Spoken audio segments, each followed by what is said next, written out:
ভাই কি কাজ চলতেছে দাদা? আজকে ভাইজান আমাদের বালিপাড়া পক্ষ থেকে আজ বিশাল ৮ দলীয় মিনি ফুটবল টুর্নামেন্ট আয়োজন করা হয়েছে।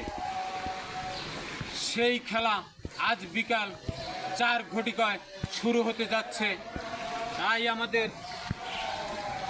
রিয়াদ ভাতিজা রমজান আছে, আমরা সবাই মিলে একত্রিতভাবে সেই মাঠে কাজ সুন্দর ও সার্থ করে তোলার চেষ্টা করতেছি।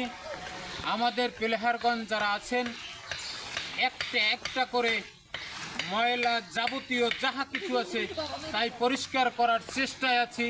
আমাদের প্লেয়ারগণ যেন সুষ্ঠু সুন্দর করে খেলোয়াড়রা খেলতে পারে, তাই কাজ চলমান আছে। সবাই